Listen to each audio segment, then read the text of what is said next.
আমরা একটা মসজিদে একটা জায়গাতে এসেছি, এমন জায়গাতে গেলে লামাকাতে যে ওইখানে কোনো জায়গা নেই। আর বিশ্লেষণ করলে কি করে যে এখানে কোনো জায়গা নেই, ওখানে গেলেন কি করে? আল্লাহু আকবার।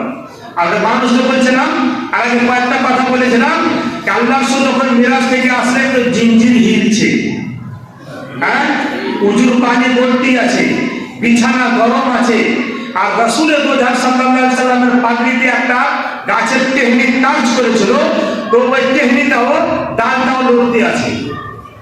আর বিশ্লেষণ মানুষের দিমাগ একটা যদি এক আসমান যদি 500 বছরের রাস্তা হয় আর সাত জমিনে আসমানের পার গেল, লামাকাতে গেল, আল্লাহ দিদার করলো, আবার ফিরে আসলো, আবার লড়তে আছে।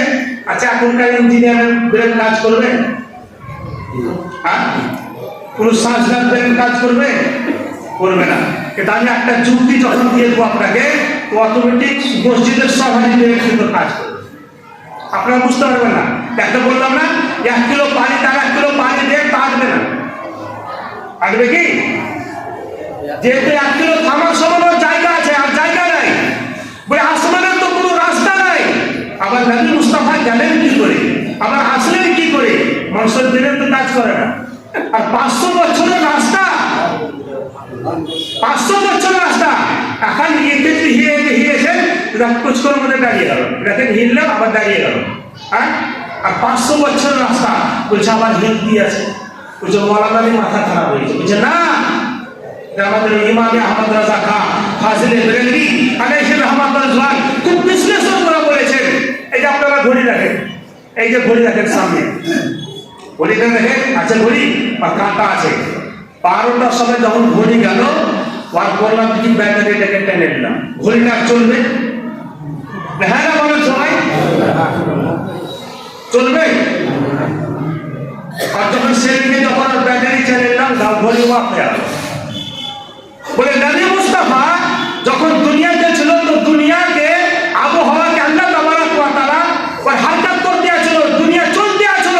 আর যখন নবী মুস্তাফাকে যখন দুনিয়া থেকে যখন আসমানের দিকে রওনা করে দিলেন, আসমান দুনিয়া থেকে ওয়াক হয়ে গেল। বলে সুবহানাল্লাহ।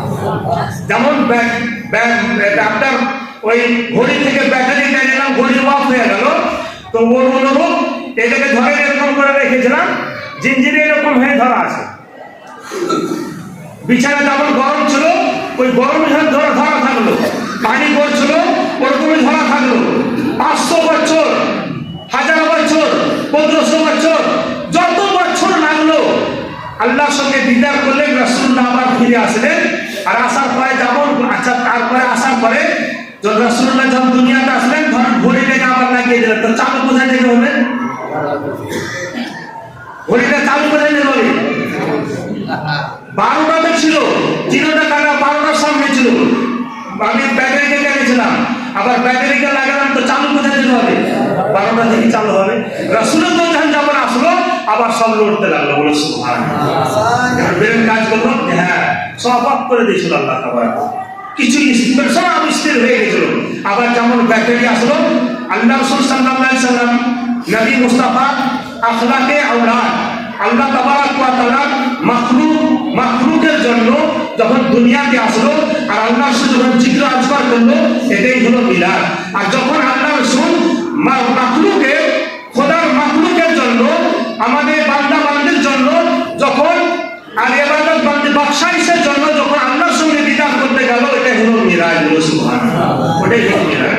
এটা ইমামে আহমদ রাজা খান ফাজিলে বেরেলভী আলাইহির রহমাতুল্লাহ জওয়ান কে লামাকাতে গেলে, যেখানে কোনো মাকান ছিল না, কোনো জায়গা ছিল না, কোনো জিনিস ছিল না, সেই জায়গাতে রাসূলের রোজান সাক্ষাৎ করে আসলেন। যার সময় হয়ে গেছে, এটাই হলো মিরাজ।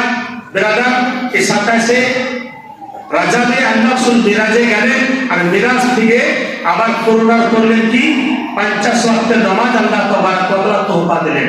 আসলেন তো মানে 6 নম্বর আসমানে মুসা নবীর সঙ্গে দেখা হলো। মুসা আলাইহিস সালাতু তাসলিম বলছেন, এইখানে একটা বুঝা জিনিস, যাতে যারা বলছেন যে নবী মরার পরে মাটিতে মিশে গেছে, তো 6 নম্বর আসমানে মুসা নবীকে পাইলেন কি করে? আর ইনকার কেউ করতে পারবে না, কোরআন থেকে পড়বা। তো দেখা হলো কি করে? আবার মুসা নবী বললেন, আপনি 5 ওয়াক্তের কিছু নামাজকে কম করিয়ে দেন। আল্লাহ রাসূল আবার গেলেন, আল্লাহ তাবারাক ওয়া তাআলা 5 ওয়াক্ত নামাজকে কম করিয়ে দিলেন। আবার পুনরায় ফিরে আসলেন 45 ওয়াক্তের নামাজ। মুসা কালিমুল্লাহ বলছেন, ইয়া রাসূলুল্লাহ আবার একটু মেহেরবানি করে যান, এনে আমার উম্মত তো নামাজ পড়তে পারেনি, আশা করি আপনার উম্মত নামাজ পড়তে পারবে না। তার দুইবার 9 বার গেলেন, 9 বার ফিরে আসলেন, বলে সুবহানাল্লাহ। আর 5 ওয়াক্ত 45 ওয়াক্তের নামাজকে মাফ করে দেন। 5 ওয়াক্ত নামাজ মুসা কালিমুল্লাহ বলছেন, ইয়া রাসূলুল্লাহ কিছু আরো করে এলেন। আল্লাহ বলছেন না, আল্লাহ যেটা আমাদের তোহফাগুলো ছিটে দিয়ে আমি অপাসি করে দিন, আমার উম্মতের জন্য কি তোহফা নিয়ে যাবো, বলে সুবহানাল্লাহ। আল্লাহ অর্ডার হয়ে গেল, ইয়া রাসূলুল্লাহ ইয়া হাবিবাল্লাহ, আপনার উম্মত যদি 5 ওয়াক্ত নামাজ পড়ে তাহলে আল্লাহ তোমার উম্মতকে আমি 50 ওয়াক্তেরই সওয়াব দেব, বলে সুবহানাল্লাহ। পড়বে 5 ওয়াক্ত, সওয়াব পাবে 50 ওয়াক্তের সওয়াব দেব, বলে সুবহানাল্লাহ।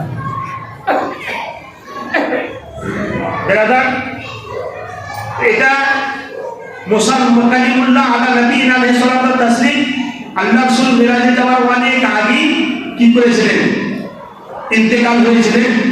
তারপর মুসা নবীকে 6 নম্বর আসমানে পাইলেন কি করে, সমস্ত নবীগণের আবার মসজিদে আকসাতে নামাজ পড়ালেন কি করে, আল্লাহু আকবার। পয়গম্বর বলছে সমস্ত নবীগণকে হাজির ও নাজির, বলে সুবহানাল্লাহ। হাজির ও নাজির আছে সমস্ত নবীর। একটা হাদিস আছে, একটা হাদিস রয়েছে যে নবীগণের লাশকে খাওয়া মাটির উপরে হারাম করে দিয়ে দেওয়া হয়েছে। নবীগণ হলেন জীবিত আর জিন্দা আছে, নিজের কবরের নামাজে বসে আল্লাহ তরফ থেকে রিজক পেয়েছে, বলে সুবহানাল্লাহ। এটা আল্লাহ, এটা রাসূলুল্লাহর হাদিস, যে হাদিসকে কেউ ইনকার করতে পারে না। এটা কোনো গল্পের কথা নাই, কোনো মৌলানার কথা নাই, এটা হাদিসের কথা। তাই এটা আমাকে অবশ্যই বিশ্বাস করতে হবে যে নবীর একটা হাদিস কোনোদিন মিথ্যা হয় না, আর খোদার কোরআনের একটা শব্দ পর্যন্ত মিথ্যা হয় না। যাও এখান থেকে নিজের বক্তব্য ইতি করলাম। ওয়াকুল দাওয়ানা আলহামদুলিল্লাহি রাব্বিল আলামিন। আসসালামু আলাইকুম ওয়া রাহমাতুল্লাহি ওয়া বারাকাতুহু। দাঁড়িয়ে যান এবং সুন্নাত